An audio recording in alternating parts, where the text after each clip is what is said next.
Hello friends and welcome back to know with Dolly. Last video में हमने जाना कि वर्डप्रेस को लोकली बनाने से हमें कितने सारे फायदे हो सकते हैं। इस वीडियो में हम यही जानने की कोशिश करेंगे कि वर्डप्रेस को लोकली हम आखिर बनाएंगे तो बनाएंगे कैसे। फ्रेंड्स, इस चैनल पर हम डिजिटल दुनिया से जुड़ी बहुत सारी बातें, बहुत सारी चीज़ें सीखने वाले हैं, सिखाने वाले हैं, बट एक सही तरीके से। इसलिए अगर आपको भी डिजिटल मार्केटिंग से रिलेटेड, वेबसाइट डेवलपमेंट से रिलेटेड या फिर एंड्रॉयड डेवलपमेंट से रिलेटेड या इनफैक्ट इन छोटी छोटी चीज़ों में इंटरेस्ट है जो कि आप यूटिलाइज कर सकते हैं अपने पर्सनल लाइफ में, अपने प्रोफेशनल लाइफ में इन्हांस करने के लिए खुद को, तो प्लीज़ हमें सब्सक्राइब कर लीजिएगा ताकि आप और हम जुड़े रहें और मिलकर हम एक डिजिटल रिवॉल्यूशन ला सकें।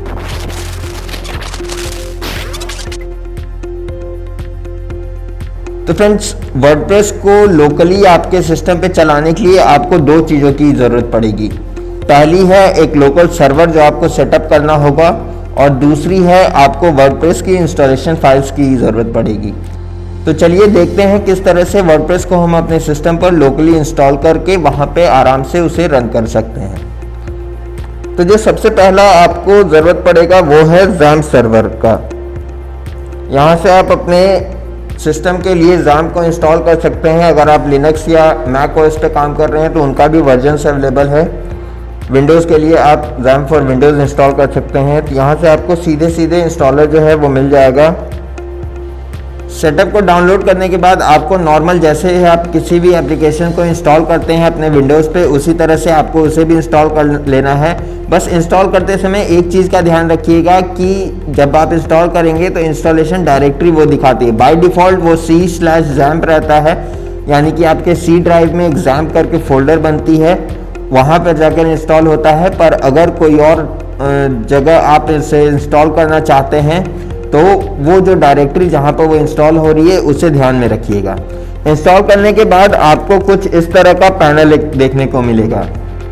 अब यहाँ पर आपको जो भी चीज़ें चलानी है उसके लिए आपको उस हिसाब से जो भी सर्विसेज हैं उन्हें एक्टिवेट करना होगा। तो वर्डप्रेस चलाने के लिए आपको सिर्फ दो सर्विस की ज़रूरत है। अपाचे की आपको ज़रूरत है और MySQL की आपको ज़रूरत है। अपाचे आपका सर्वर की तरह काम करेगा, MySQL आपको रिक्वायरमेंट है डेटाबेस से कनेक्ट करने के लिए।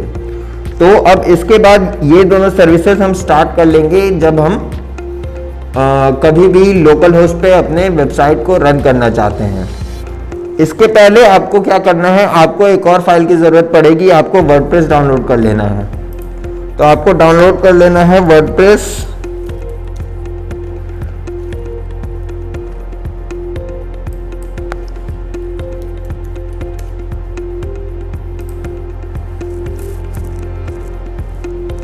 अब यहां से आप डाउनलोड कर सकते हैं आपके वर्डप्रेस की जिप फाइल। जिप फॉर्मेट में आपको मिलेगी। अब देखिए, अब आगे का प्रोसेस समझते हैं। ये आपको दोनों चीज़ें जो आपकी रिक्वायरमेंट्स थी वो पूरी हो गई हैं। अब सपोज करते हैं कि जो आपकी XAMPP सर्वर थी वो आपकी C/XAMPP में इंस्टॉल हुई है। तो आपको चले जाना है उसी फोल्डर में, उसी डायरेक्टरी में।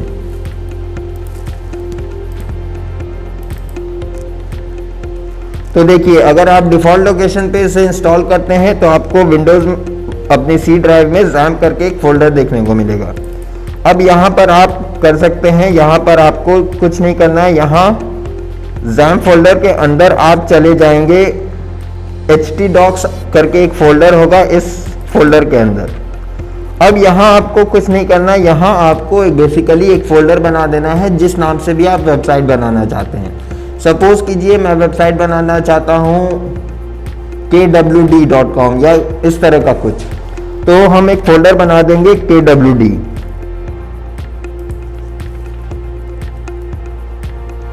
kwd हमने फोल्डर बना दिया।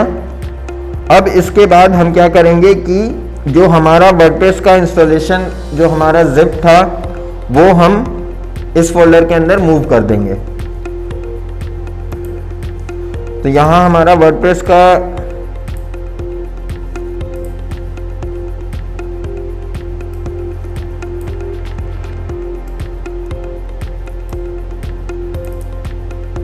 इसे हमने kwd फोल्डर के अंदर मूव कर दिया। अब यहाँ हम इसे एक्सट्रैक्ट कर लेंगे।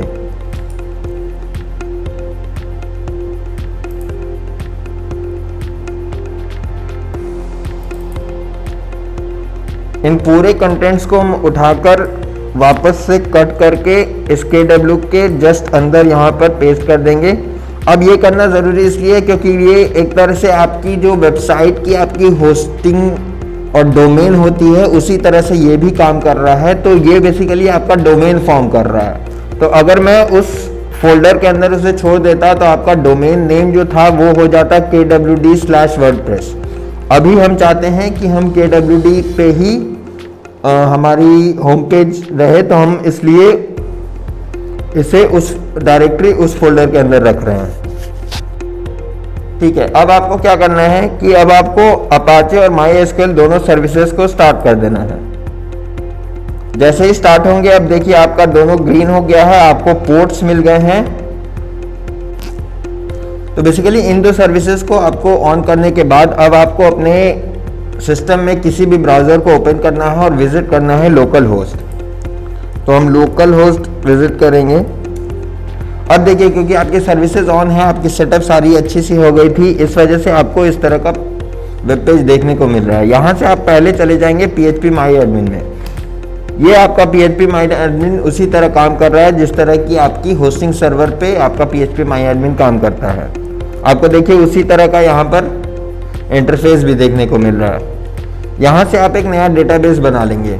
अगर वर्डप्रेस आपने इंस्टॉल किया है होस्टिंग पे, यूजुअली कुछ सॉफ्टवेयर्स रहते हैं जो आपको ऑटोमेटिकली इंस्टॉल कर देते हैं, तो वहाँ पे भी आपने देखा होगा कि इनिशियली डेटाबेस का आपको नाम और ये डालने को देता है ताकि उस तरह की डेटाबेस क्रिएट की जा सके आपके वर्डप्रेस वेबसाइट की इंफॉर्मेशन को स्टोर करने के लिए। तो यहाँ पर पहले हम, क्योंकि हम लोकल होस्ट में कर रहे हैं, इसलिए वैसा हमें डेटाबेस जो है वो खुद ही क्रिएट करना होगा। इसके लिए बिल्कुल चिंता मत कीजिए, जब आपकी वेबसाइट कंप्लीट हो जाएगी तो बिल्कुल वहाँ पे भी हम सिर्फ 2 प्रोसेस में हम पूरी की पूरी वेबसाइट यहाँ से उठाकर अपने होस्टिंग सर्वर पर डालकर उसे लाइव कर पाएंगे। तो यहाँ हम एक नया डेटाबेस बना लेंगे। डेटाबेस का नेम हमने डाल दिया, चलिए KWD था, KWD ही डाल दिया। डेटाबेस हमने क्रिएट कर दिया। अब यहाँ टेबल हमें क्रिएट नहीं करना, वो जो हम वर्डप्रेस इंस्टॉल करेंगे वो ऑटोमेटिकली हो जाएगा। अब यहाँ पर हमें क्या करना है कि हमने, याद कीजिए, हमने डायरेक्टरी बनाई थी KWD नाम से और उसके अंदर हमने वर्डप्रेस के इंस्टॉलेशन फाइल्स को रखा था। जैसे अभी भी हम देख लेते हैं, KWD के अंदर हमारी इंस्टॉलेशन फाइल्स है। अब हमें कुछ नहीं करना, हमें बस विजिट करना है लोकल होस्ट /KWD। देखिए ऑटोमेटिकली ये सेटअप पे आ गया। इसी तरह आपको भी, आपने जिस नाम से फोल्डर बनाया है उस नाम को केवल विजिट करना है। अब यहाँ पर आप सेटअप जैसे नॉर्मली वर्डप्रेस इंस्टॉल करते हैं वैसे इंस्टॉल कर पाएंगे। ठीक है, अब इसके बाद आपको database name, user name, password, host ये पूछा जा रहा है। यहाँ पर आपको कुछ नहीं करना है। डेटाबेस नेम जो आपने अभी डेटाबेस बनाया है KWD नाम से, हम यहाँ पर डाल देंगे KWD। यूजुअली अगर आपने कोई भी सेटिंग्स चेंज नहीं की है तो बाय डिफ़ॉल्ट आपके लोकल होस्ट पे जो आपका PHP My Admin का यूज़र नेम और पासवर्ड रहता है वो होता है, यूज़र नेम में आप डालेंगे रूट, पासवर्ड आप एम्प्टी छोड़ देंगे और उसके बाद और कुछ आपको सेलेक्ट नहीं करना है, आपको सबमिट कर देना है। देखिए सारी चीज़ें सेट हो गई, डेटाबेस के साथ कनेक्शन सेट हो गया। अब आपको इंस्टॉलेशन रन कर देना है। ठीक है, साइट टाइटल पूछ रहा है, साइट टाइटल हम डाल देते हैं KWD। यूज़र नेम भी हम कुछ क्रिएट कर देते हैं KWD। पासवर्ड हम रख लेते हैं क्योंकि डेमोन्स्ट्रेशन के लिए हम, चलिए 1 2 3 4 5 6 7 8 9 0 वेरी वीक है। आप ऐसी पासवर्ड रखने की गलती बिल्कुल मत कीजिएगा क्योंकि आप भी जानते हैं कि साइबर अटैक्स कितने कॉमन है। तो जितना कॉम्प्लेक्स आप पासवर्ड रख सकें उतना अच्छा है। हम कंफर्म कर देते हैं, ये इसको हम कर देते हैं info@kwd.com। ठीक है, अब ये ऑप्शन जो आपको मिलता है ये ऑप्शन आपको नहीं चेक करना है। ये अगर आपने ऑप्शन चेक कर दिया तो आपकी साइट जो है वो इंडेक्स नहीं होगी, यानी उसकी SEO ठीक से नहीं हो पाएगी। अब आपको इंस्टॉल कर देना है वर्डप्रेस। देखिए ऑलरेडी इंस्टॉल हो गया। अब अगर हम विजिट करते हैं लोकल होस्ट /KWD तो देखिए हमारा वर्डप्रेस यहाँ पर इंस्टॉल हो चुका है। और उसी तरह से जैसे आप यूजुअली वहाँ पर जाके एडमिन पैनल में एक्सेस करते हैं, यहाँ भी आप उसी तरह से एक्सेस कर सकते हैं। यहाँ हमारा यूज़र नेम था KWD,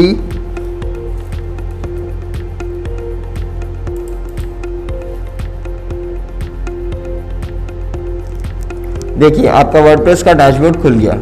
तो इस तरह से आप देख सकते हैं कि, और इवन इंस्टॉलेशन में आपने देखा होगा कि कितनी तेज़ी से वर्डप्रेस इंस्टॉल भी हुआ और कितनी फास्ट ये काम भी कर रहा है अभी। तो इसी को हमने पिछले वीडियो में भी बताया था कि किस तरह से बेनिफिट्स हमें मिलते हैं जब हम लोकली बनाते हैं। अब आने वाले वीडियोस में हम इसी वेबसाइट को रेफरेंस लेकर लोकली ही पूरी की पूरी वेबसाइट आपको बना के दिखाएंगे कि कहाँ कहाँ हम किस तरह के यूज़ कर सकते हैं और किस तरह से वेबसाइट को SEO फ्रेंडली, साथ ही साथ एक अच्छे स्ट्रक्चर में प्रोफेशनल लुकिंग और साथ ही साथ स्पीड मेंटेन करते हुए किस तरह से बना सकते हैं। तो फ्रेंड्स, आई होप कि आपको ये वीडियो अच्छा लगा होगा। अगर आपको वीडियो अच्छा लगा है तो प्लीज़ इसे लाइक कर दीजिएगा, शेयर कीजिएगा अपने दोस्तों के साथ जो इसका यूज़ कर सकते हैं, और इसी तरह की इंटरेस्टिंग चीज़ें जानते रहने के लिए सब्सक्राइब ज़रूर कर लीजिएगा। मिलते हैं आपसे अगली वीडियो में।